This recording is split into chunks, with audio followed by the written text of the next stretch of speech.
Memorize this. Just remember, obviously you've got to take care of your vocal cords. I'm going to talk about what to do.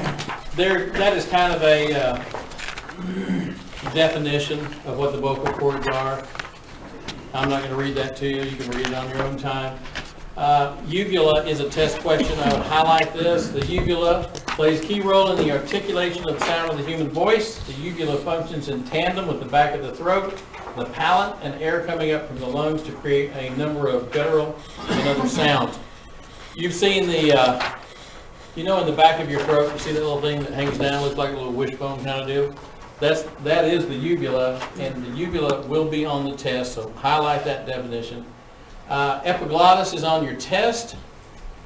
Keeps water and food out of your lungs. So if you've ever gotten strangled, if you're eating food or you're drinking, or maybe you're drinking a Coke or something and it chokes you, and it's like, oh, it went down the wrong pipe. It means it went down the pipe. Basically, the epiglottis is like a baffle or a valve that kind of controls and keeps water and food out of your lungs. And when that doesn't work, then you have a problem and you choke or whatever. Humming is the best way to wake up. It eliminates overworking. I don't want you getting up in the morning, 5 o'clock, get on the road, drive from 6 to 7 or 6 to 8, go into an auction to get ready, and do a bunch of vocal exercises. You don't need to do that. That should have been done all week long, getting ready for it. So the morning of, you're fresh. Don't use up your voice going to an auction. You need to save that voice because you only have so much fresh voice. I'm never going to want to sit there and do drills in the morning and then start an auction at 10 o'clock and you've already been on the mic for 2 hours driving down the road. You don't want to do that. Liquids to avoid. Coffee. It dehydrates the vocal cords. How many of you drink coffee? How many of you drink a lot of coffee? Okay, I drink a lot of coffee. So, do as I say, not as I do. I did an auction in New Boston, Texas one time, over the other side of DeKalb. I was selling out a White's Auto, which was kind of a sister type company to Western Auto.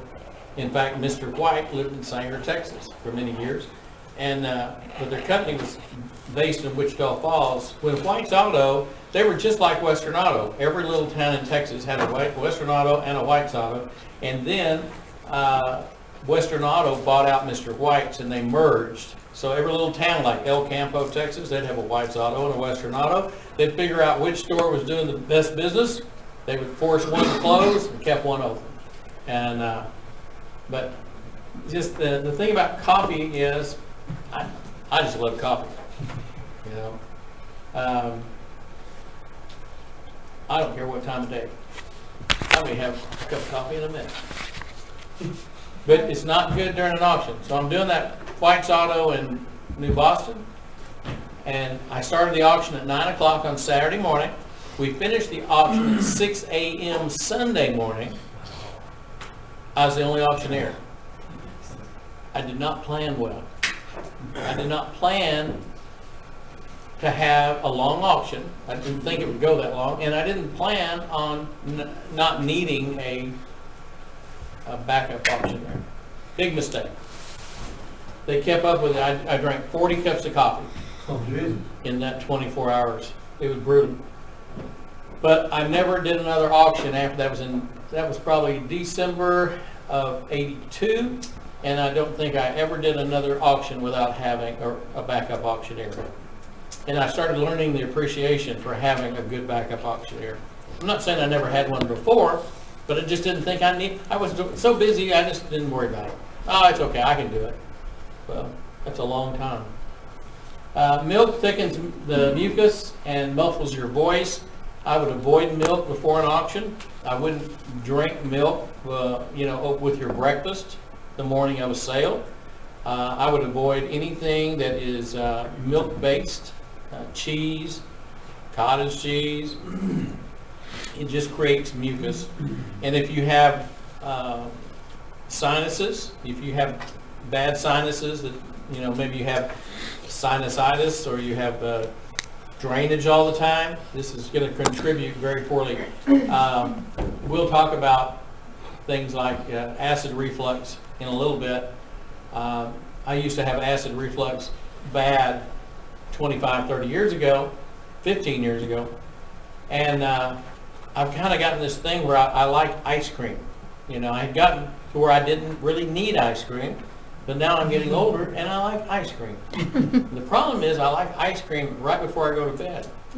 And I'm really good for about an hour or two. Then about 2 hours in, the ice cream comes back to visit me in the form of acid reflux. So you really don't need milk or anything milk-based before you go to bed. And the older you get, the worse it's going to get. Alcohol dehydrates the vocal cords. Nuclear attack. Nuclear attack, I'm telling you. No, $5 in the kitty. We need to bring that back. We don't anticipate you waking up in the morning and going, I think I'm going to have a fifth of whiskey on the way to work. We frown on that. But just to know, anything alcohol and caffeine are going to dehydrate your vocal cords. Soft drinks. I am anti-soft drink. I'm anti-Cokes. I'm sorry. You know, probably when I was young, I thought that was great. But here again, sugar is not great for you. Artificial sugar is not great for you. I don't care. They can call it Diet Coke. The biggest people I've ever met that are overweight the most are people that drink a lot of Diet Cokes. And you see that, and they're not healthy, and it's not good for you. So, you know, I'm not a vegan. I'm not that guy. I would eat more red meat if the doctor would let me. You know, we raise cattle, and you know, I like steak. But I think you need to be careful about what you consume. So about 20 years ago, 15 years ago for sure, I had gotten up to, I don't know, 225, and I was not well physically. My doctor was like going, okay, put me on cholesterol medicine, put me on all this stuff. And I took cholesterol medicine for 20 years. All in my 30s and 40s, I was taking cholesterol medicine. And then it started switching over to, well, you've got a blood sugar problem. You're borderline diabetic, so we need to put you on blood sugar medicine. And you know, at a certain point, I just said, that's enough. I gotta stop. They've been trying to get me to lose 15 pounds forever, and I just decided I would. And so about 7 years ago, I started losing weight. Got down to about 200, that's where they wanted me, and that was great until I had a stroke. When I had the stroke back in October, I had plaque that had built up, and now I'm back on all of the cholesterol medicine. But they say that I need it in order to control the cholesterol. So I just would recommend you be very careful. You know, overdoing it is not the answer. I don't like icy cold drinks. I think room temperature is best, but I also believe that warm tea is great. For those that like caffeine, you know, a lot of us have to have some form of caffeine, or at least we're convinced we do. I do a lot of tea, and I'll put a little honey in it, and you know, it's not unhealthy for you. But I think icy drinks, I kind of compare this to driving a truck 85, 90 miles an hour, pull into a service station, take a garden hose, and go put water on your engine. What's going to happen with that block? Well, the odds are you're going to crack the block, you're going to seize up the engine, you're going to screw it up. And it's all because of heat and cold. Our voices, our throats, the vocal cords, that is our engine. That is our machine. And when we're doing 90 to nothing, and we're hot, and things are rolling, and everything, and then you put an ice cold drink on it, what's it going to do? It's going to seize up, and it's going to make you hoarse, and you have a very good chance that you're going to get laryngitis. And having done all that stuff, I can tell you not to do it. Hot drinks, same thing. Too hot, too cold. It's going to be on your test. Scalding the vocal cords, not a good idea. You know, I've done a lot of auctions where, you know, they know I like to drink coffee, so they'll say, you want a cup of coffee? You say, yeah, I'll just grab me a cup of coffee. And they come over and they hand me a cup. Or they set it on the shelf, and then I can reach over and grab it. And the problem is, when you're thirsty and you grab that cup, you're not always thinking about how hot the damn thing is. And then you scald your vocal cord, and man, let me tell you, it's not good for an auctioneer to do that. The other thing that I would say is, anybody in here, any guys, or girls for that matter, I've known a lot of women that did, that like Skoal or some type of smokeless tobacco. Anybody in here? Be honest. Straighten up. Yes. 4 or 5, 6. Well, look, I don't care what people do about, their Skoal and all that stuff. Doesn't matter. If you've lived on a farm or a ranch, you probably have done it or have done it for years. But I'll tell you, when you're in Beeville, Texas, I don't know if you know where Beeville, Texas is, but if you leave San Antonio and you head down to Corpus, you're probably going to run into Beeville. And I was doing a Western Auto store there, and I told the girls, I said, go grab me a cup of coffee, please. They went and grabbed me a cup of coffee, and they put it up on the shelf. I'm all good. I'm rocking along. I got a real good sale going on, really good sale going on. And I'm standing on my 6-foot ladder. I'm in auctioneer heaven, man. I got 300-400 people there. They're paying stupid money for stuff. And I reached over and grabbed my cup of coffee and took a big swig, and it was somebody's dip. Oh no! Oh yeah. So, needless to say, now you're a good auctioneer. Yeah, 'cause like, did you not throw up? Nobody knew it. Oh my! Damn. It just happened. Chase it with water. And then when it happened, then I knew what it was. Now I'm chasing it with that coffee that was sitting next to it. So somebody had set their down dip cup right up there on the shelf, right next to it. Anyway, and that's the day, ladies and gentlemen, that I knew I was a man. So that's a true story. Dry or cold air is very irritating for your voice. It's hard on your throat. If you've ever done any auctions in West Texas where you got a lot of dust, cold, I've done a lot of auctions out in West Texas on the plains, and literally gone out there in a short sleeve shirt, and 3 hours later it's 8 degrees below zero, and we're all freezing to death. That's another thing I'll tell you. You need to always go prepared. I don't care where you go to do an auction. You need to have 2 sets of clothes. You need coveralls. You need gloves. You need anything related to bad weather, because if you live in one of those states like Colorado or Texas, New Mexico, Montana, Wyoming, Oklahoma, you don't know what you're going to get. And so like we'll go to Iowa, and 1 minute it's a beautiful day, and 6 hours later it's 20 degrees outside. You need to go prepared for that, because I remember going to, I had some guys ask me to come out to Utah, actually Idaho. I had to fly into Salt Lake and drive up to Idaho. And hell, I wasn't prepared for that kind of winter. I didn't even have those kind of clothes. And I just remember, first off, they knew I wasn't from there because everybody there looked like they belonged there. They were either farmers, and even the bankers looked like farmers. And here I am, I'm overdressed, and I don't have anything warm at all. And I ended up getting up in the auction topper and selling for a while, farm equipment. But that was another reminder 20 years ago, you need to go prepared for bad weather. Also, your vehicles break down. I've had vehicles break down, going to an auction, having to climb out underneath my vehicle, and if it hadn't been for coveralls and some cardboard, it'd have been a hard day. So just be prepared for that. Also, I don't mind wearing anything that can cover my mouth. We've kind of gotten used to it with this pandemic thing. Putting things over your mouth certainly is not a big deal, and I would do that, especially in those cold temperatures. You do not want to suck in that cold air. You'll lose your voice for sure. Colds and allergies create thick mucus. That's kind of a common sense thing.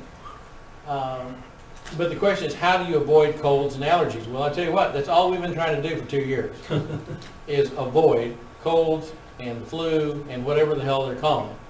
So we should have learned something from that. I remember being on an airplane one day about 4 years ago, and this guy, I was always sitting in the exit row. This guy was sitting over here. I was at the airport. I could see it, and the sun was coming up on the one side of the airplane, and it was coming up. You could see everything, right? Like you could see where this guy was sitting, and he sneezed And when he sneezed, he didn't cover his face, didn't cover his mouth, didn't cover anything. He just blasted out. And you could see it. I mean, it was coming for me. There was nowhere to go. I could see it. Oh my God. And it wasn't 4 hours later, I started getting sick.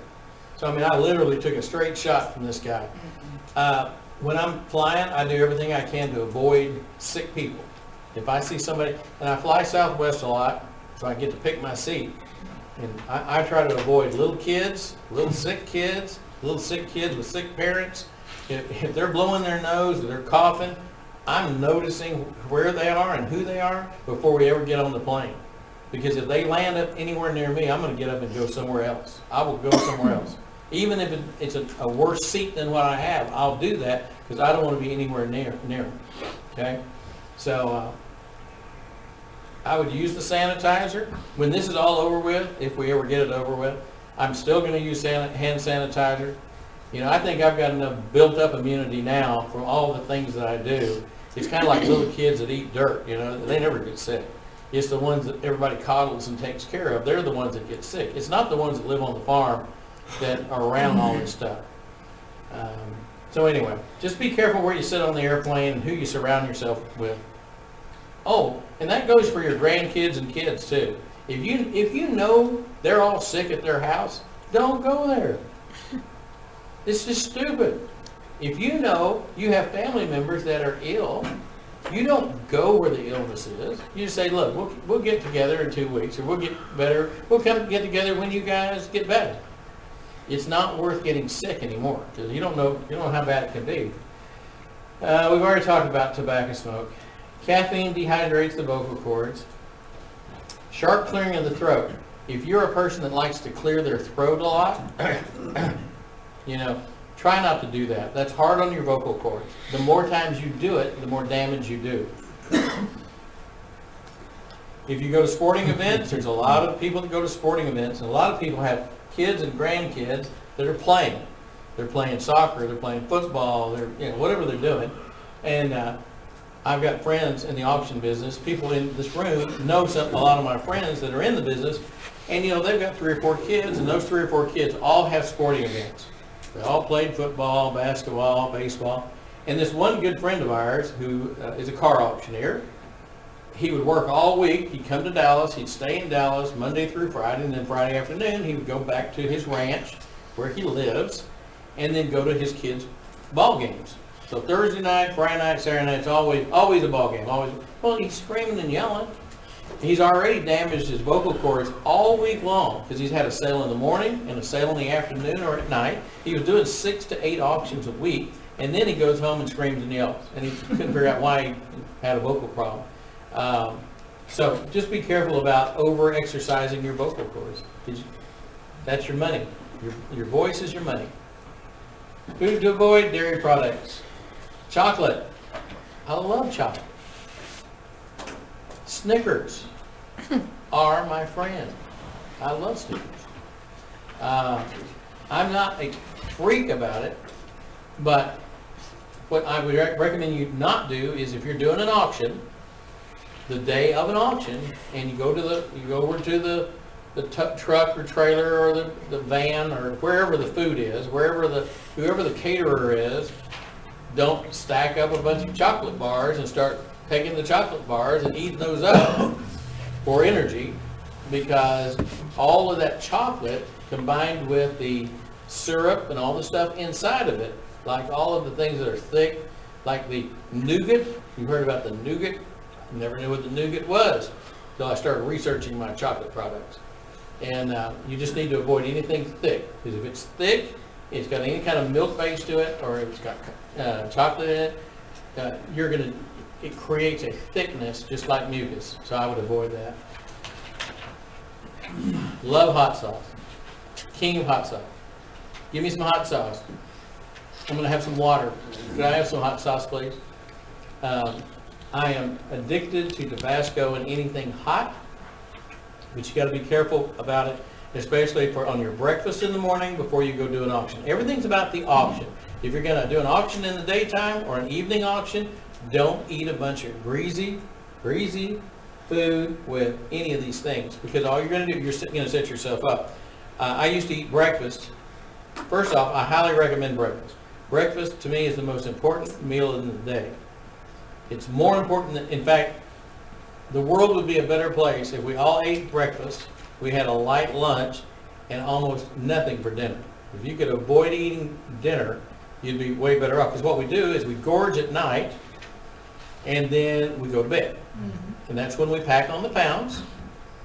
It's not good for you. So you need to regulate. I'd rather have a great breakfast, a decent lunch, and a light dinner, and you won't gain weight like crazy, and you'll be healthier for it.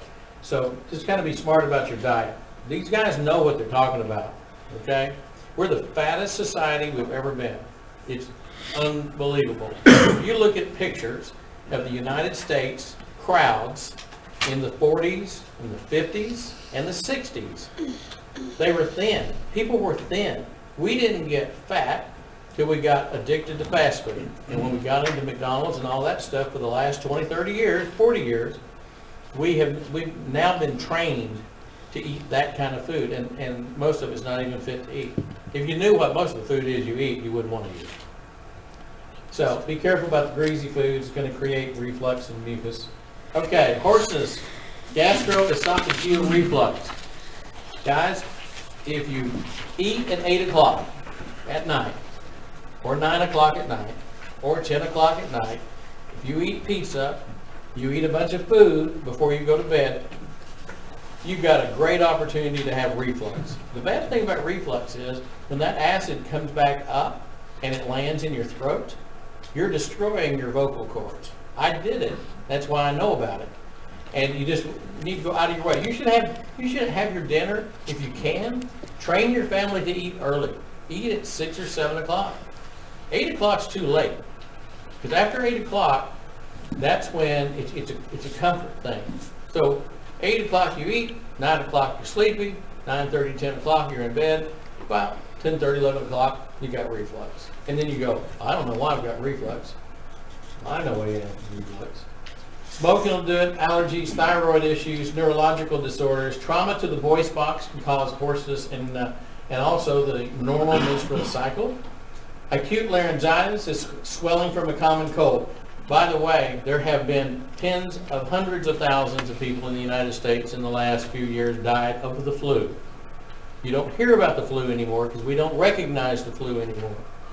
But we used to lose hundreds of thousands of people a year to the flu in the United States. Now, COVID gets credit for all of it, and naturally, there are health care providers that have benefited the most from our problem.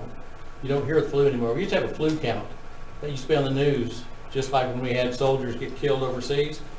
How many people died from the flu? They don't even talk about the flu anymore. The flu is what it is. So, upper respiratory tract viral infections, you've really got to counter this stuff as quickly as you can. You can't allow yourself to get sick and then fix it. Once you start feeling ill, that's when you go get it fixed. Don't wait till it goes full bore. Go to a clinic, get a shot, get a Z-Pack or whatever, but do be proactive, not just reactive. Be proactive to get rid of these problems. These are cough drops. Everybody thinks they know what cough drops to use. You can use whatever you want. I would use herbal. I would avoid sugar cough drops. When I was a kid, there weren't very many options. I think Smith Brothers was like the #1 cough drop in the country, and that was basically candy.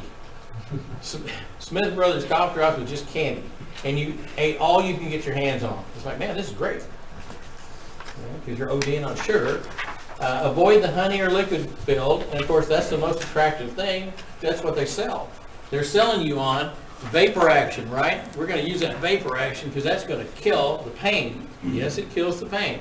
What happens when you anesthetize your vocal cords and you kind of deaden that pain? That allows you to continue to damage it and not notice it nearly as bad. Okay? You don't want to continue to damage your vocal cords. So if you deaden it, you're pretty spot on to go ahead and continue to damage that vocal cord, and then by the end of the day, you're hoarse, or you have laryngitis, or you can't operate at all. So avoid that. Drink 8 to 10 glasses of water a day. humidify your home to 40 to 50%. If you live out in West Texas, you sure need to, you got to get some condensation from somewhere, and you need to do that. Try to avoid colds. I just talked about kids and airplanes. Well, that covers a lot of different areas, right? No food or alcohol before bedtime. Hard to do. We are creatures of habit, you know. And if we have a significant other that we live with, and they have their habit, and if they have a bad habit, their bad habit's going to help us have a bad habit too. So you may be the one that has to go back and say, you know what, we really ought to try to do something different.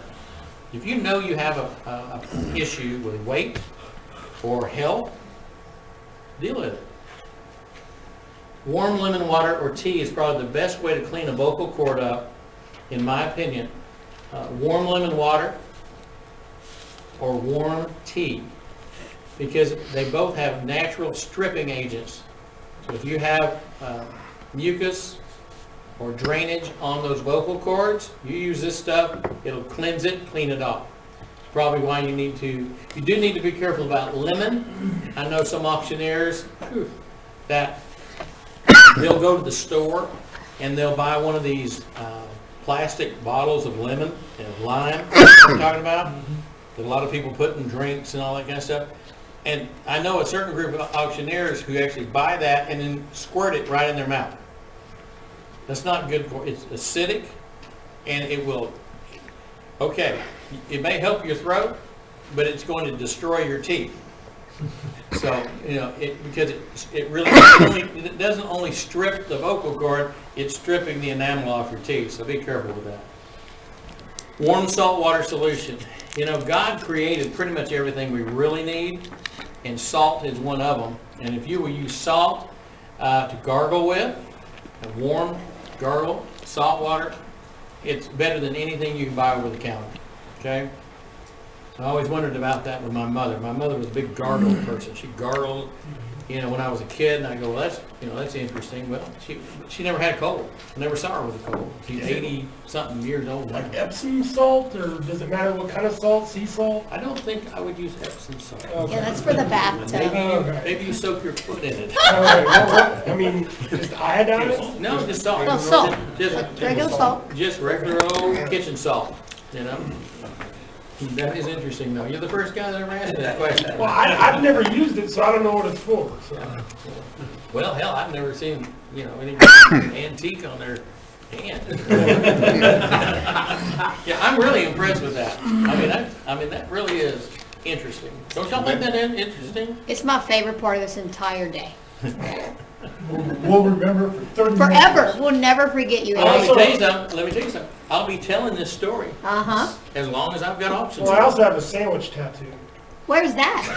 I don't know if I want to see that. You ain't one Oh, of nobody's gonna do. I like sandwiches. Well, when Mike said somebody had to be memorable, Eric, you get the first place prize, dude. Eric He's is the winning. winner. He's Eric, winning. right now. He's the winner. It could change, Now show us that rotisserie but chicken.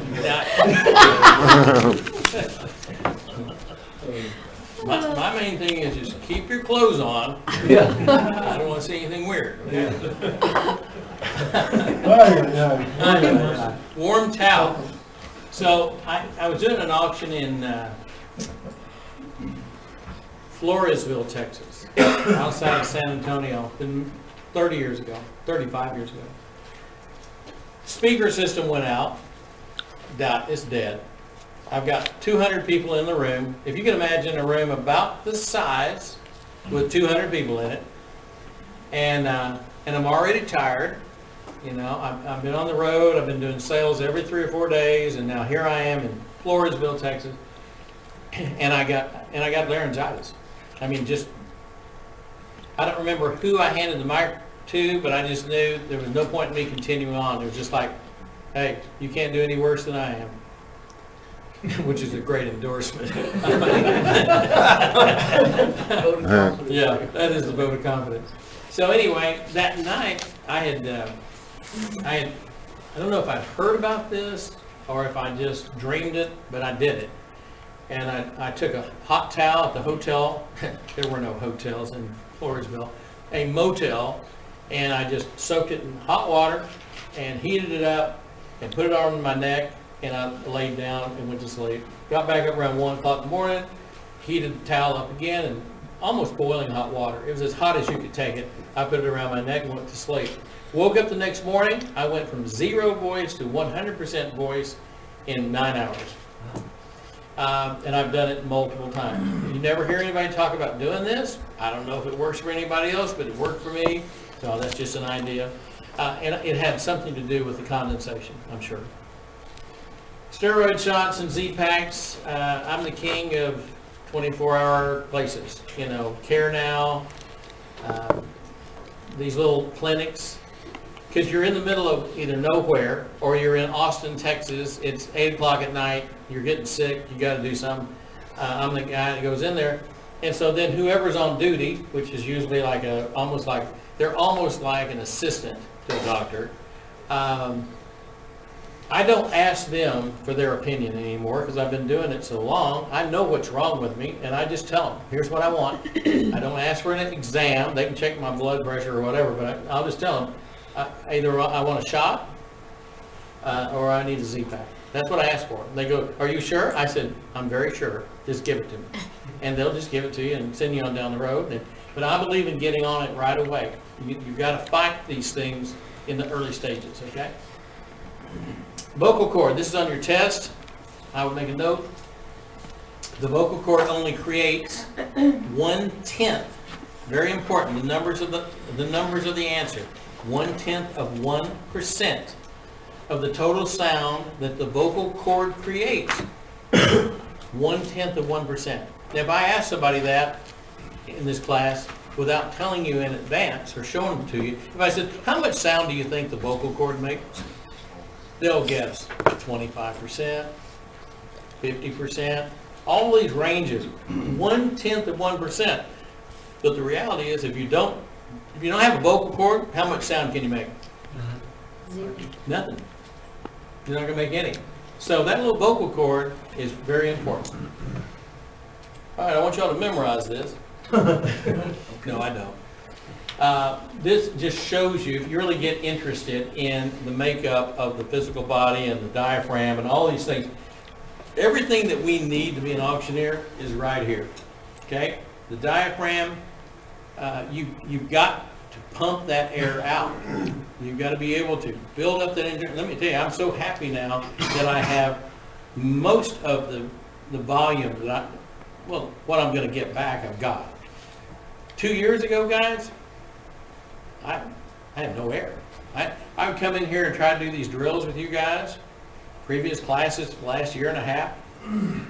I couldn't even get through a full set of these drills. So for me to be able to do this is pretty exciting for me. This is on your test. There are 4 sets of abdominal muscles. Abdominal muscles aren't paramount in pushing the air out for an auctioneer. They are the rectus abdominis, the transverse, the abdominis, the external oblique, and the internal oblique. Remember these 4. That's a test question. I'm giving it to you. You got it? Okay? I think if you just remember key words, just try to remember the key words. Don't try to remember all the gory details. Just know that it's going to be a multiple choice question. That's the answer. Okay? Things to avoid for better breathing: chemical, fumes, and toxins. I grew up in Houston. I worked for my stepfather, who was in the chemical business. I was always being exposed to chemicals. Always exposed to barrels of chemicals, very toxic chemicals, working in tractor trailers with hot chemicals, glycol and all kinds of things. The things that you make antifreeze out of, stuff like that. I was breathing this stuff all the time. I don't think he even knew what he was exposing me to. Maybe he did. But I'm just going to tell you, you need to be careful what you expose yourself and your family to, because this stuff can kill you, and it really can. And I think I've always had really bad lungs. Never knew why, but I'm sure that didn't help any. Weight control. You hear me keep harping on weight. I'm not my perfect weight right now, but I'm always trying to get it under control. Smoking and secondhand smoke. Okay, if you're going to be an auctioneer, it's okay to have glasses, but if you don't have glasses and you need glasses, get glasses. Forget about your vanity. Either get glasses or get your eyes fixed. About 10 years ago, I had crystal lens done. That is not, Lori, what did you have done? LASIK. She had LASIK done. LASIK is where they go in and they use their what do you call it? Laser? Yeah, well, the LASIK, yeah. Laser? They do a laser thing. It's for distance. Well, with crystal lens is for old people, okay? But young people can get crystal lens too. So in my 40s, maybe early 50s, probably late 40s, somewhere around there, maybe 50-ish. Yeah. I was getting really sensitive about being on stage with all these famous people and wearing readers. I didn't like wearing readers.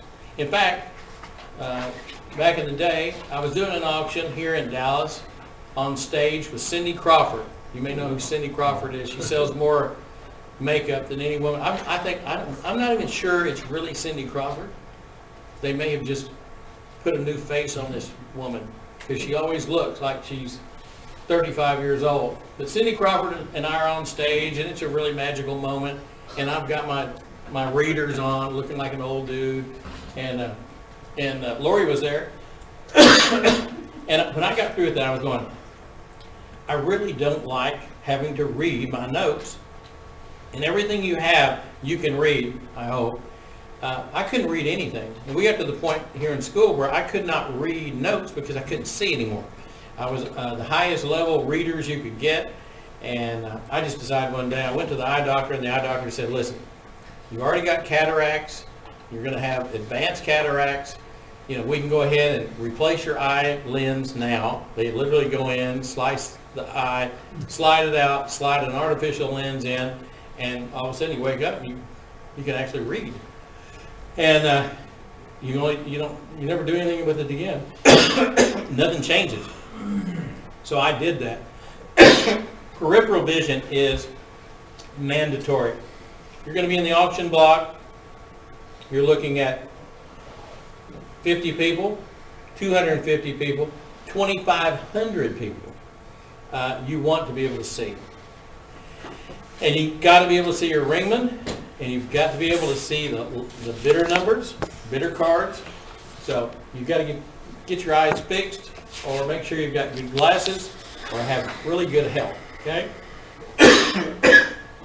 Hearing. This is on your test. Sound travels through liquid before you hear it. So when you hear my voice, it is traveling into your ear. It travels through liquid. It vibrates, and you can hear it. Okay? Just remember, liquid. Sinus cavities. It's important to cleanse and manage your sinus cavities with saline solutions, salt, sprays, and neti pots. Everybody's different about this stuff, but I'm telling you, you need to keep your sinus cavities healthy, or you're going to end up at the doctor. They're going to be roto-rootering your sinus cavities. I did that. I had a deviated septum. I had to go in and rebuild the inside of my nose about 30 years ago. The most painful thing I've ever been through. Well, it was the most painful thing. I've had something since then, but take care of your sinuses, okay?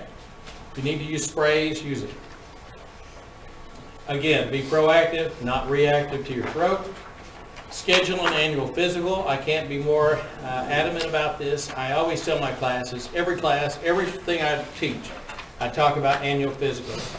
I have an annual physical every single year. We've had 3 instructors here die that didn't have to die. And they died of cancer.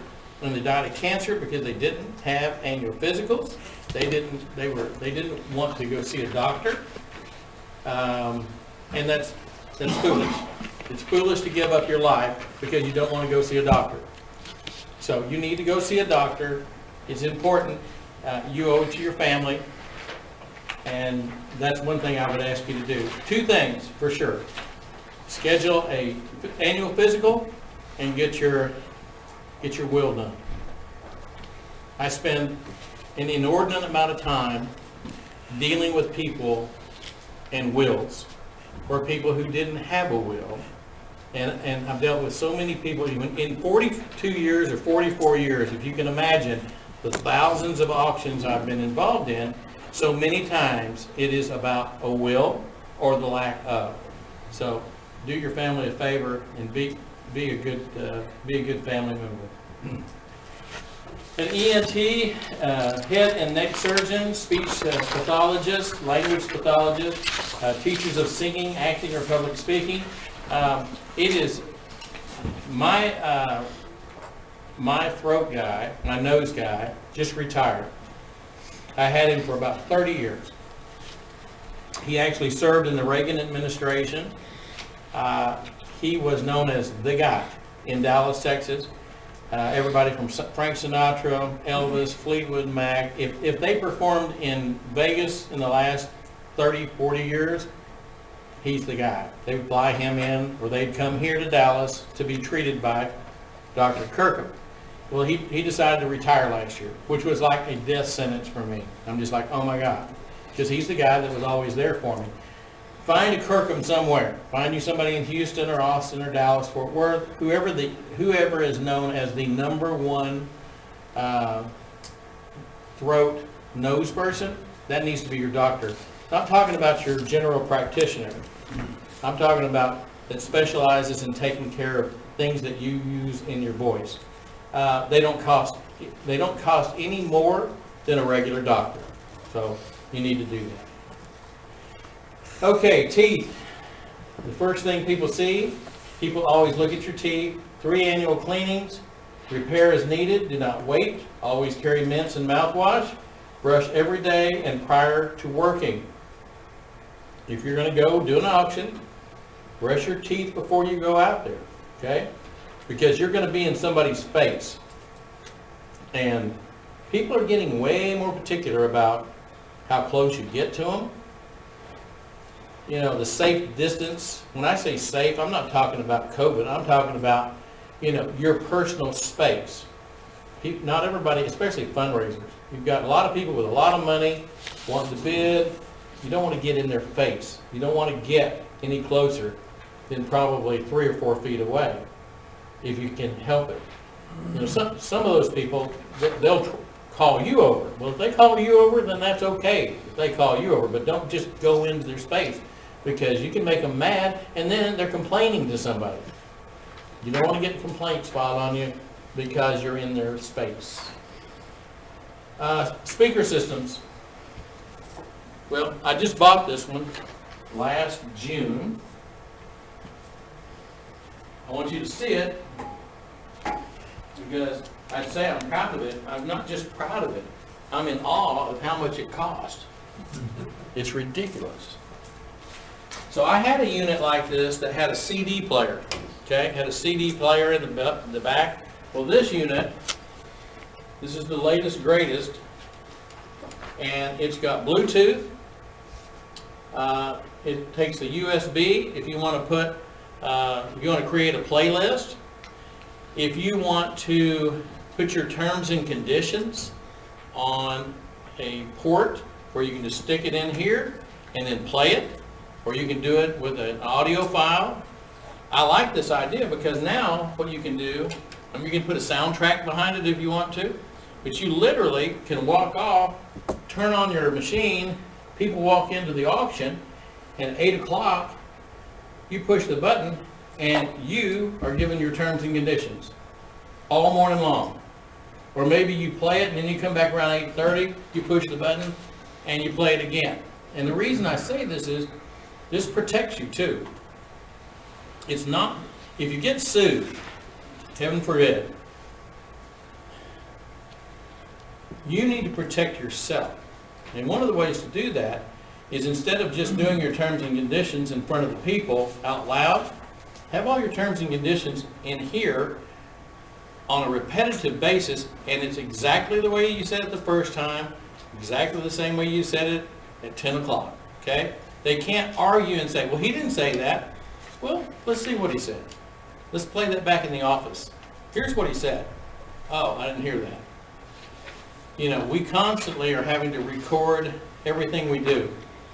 I had the contract with the Dallas Independent School District for 30 years. Every bus, every desk, every computer, every building that the school district sold, I sold it. And part of their requirements in our terms were you had to give them a copy. You had to give them copies of audio copy of everything you sold, everything, and backup numbers on pieces of paper.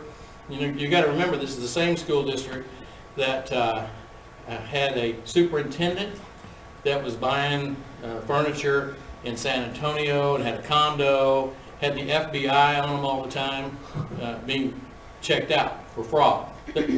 Trust me, I knew more about the school district and who was stealing stuff than they did. And I was only about 24, 25 when I got that contract. And I just remember in the late 80s or early 90s, mid-90s, the guy that was over the school district surplus, he was sitting on the dock. Well, that always made me nervous whenever I saw him, because it's like, oh, for him to be there was unusual. And so I walked up and I said, Mr. Robinson, how are you? And he said, Mr. Jones, I just want to tell you, the FBI lady says you really run a clean auction. So they've been auditing all of my auction records, all of my audio tapes, to make sure we weren't stealing from them.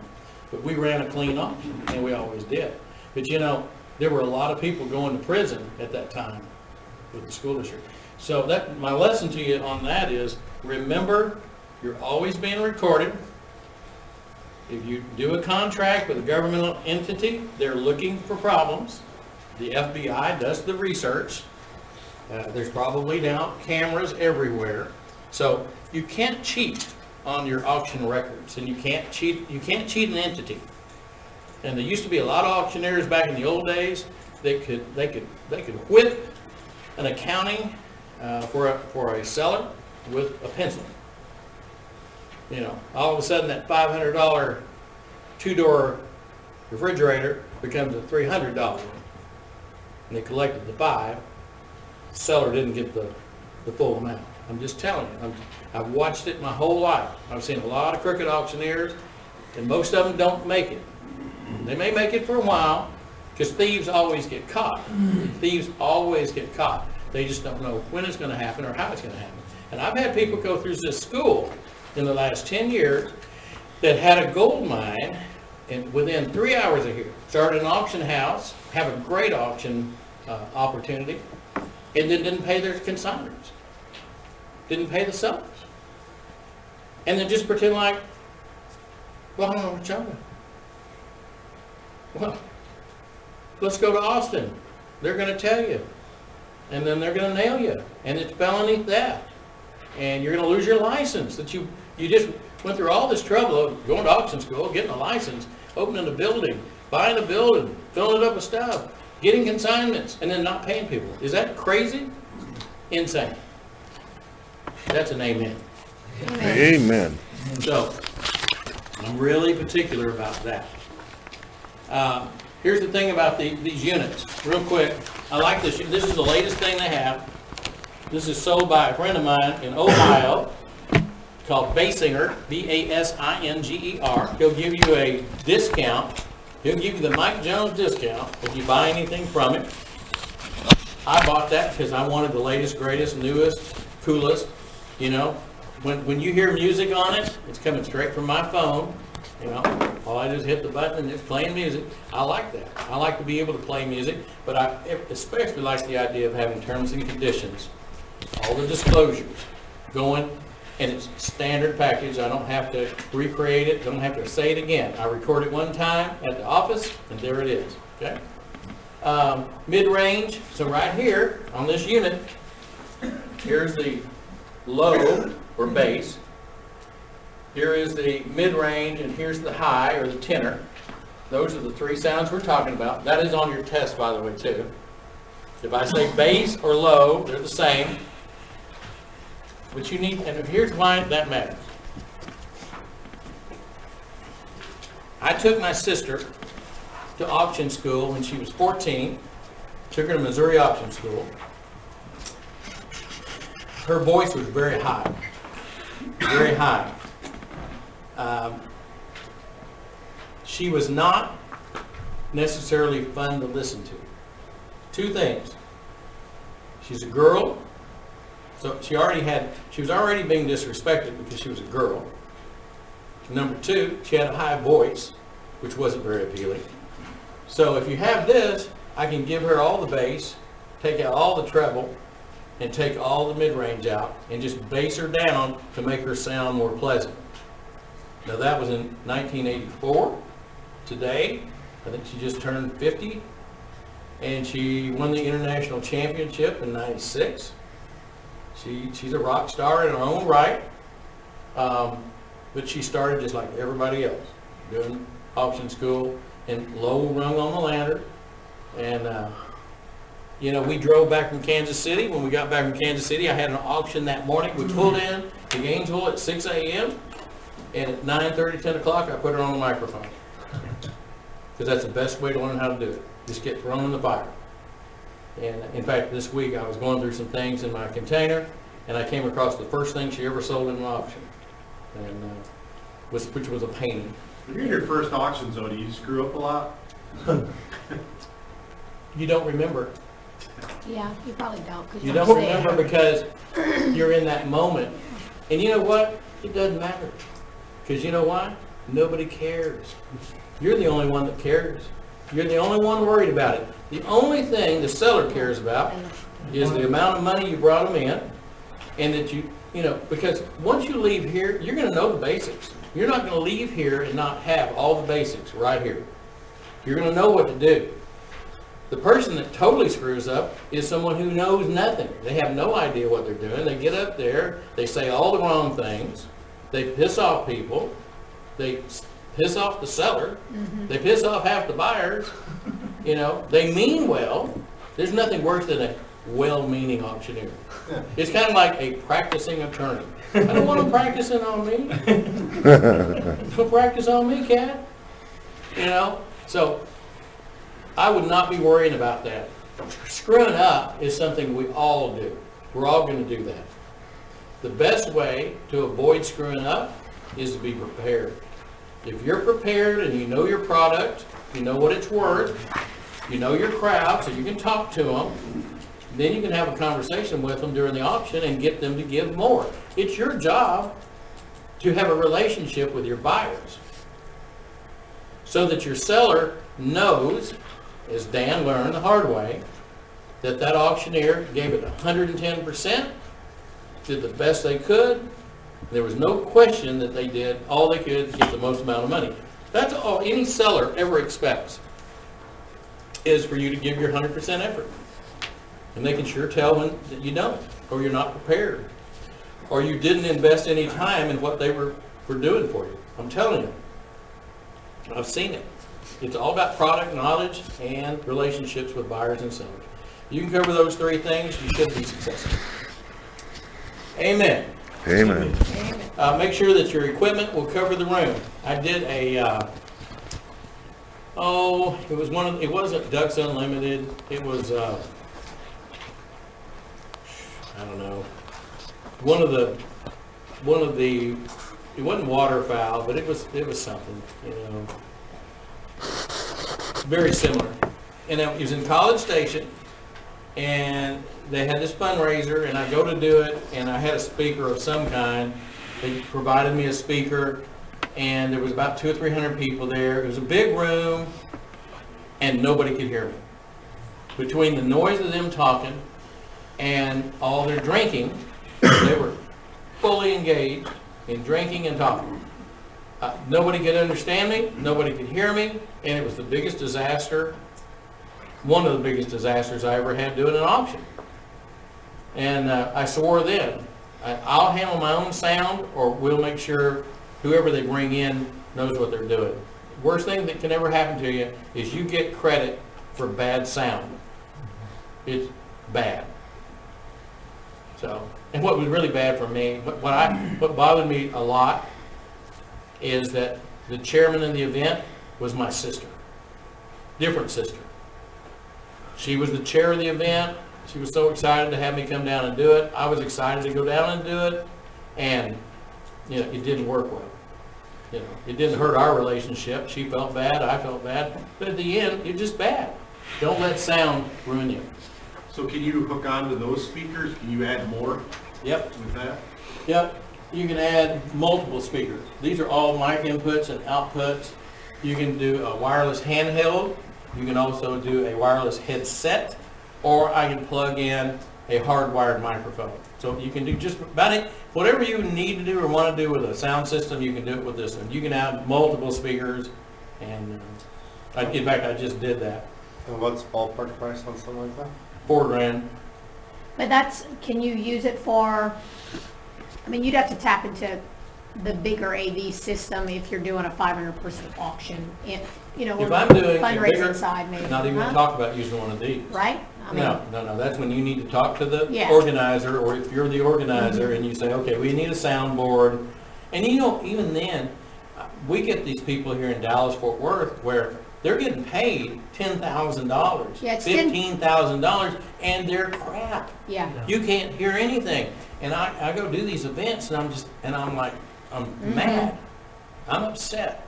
Because the way it is, you got 500 to 1,000 people, and I do a lot of 500 to 1,000 people events. I'm up here, you need 2 speakers at least on each side, and maybe double. Yeah. And then The you need back. another set Yeah. halfway back. You've got to have it. And I go into all these events at the Anatole and all these different hotels, and there's like just this front, and they wonder why we're not getting any bids in the back of the room, or the people in the back of the room go, I can't hear him, I can't hear him. Well, if they can't hear you, they're not going to bid. So I'm just telling you, sound is king.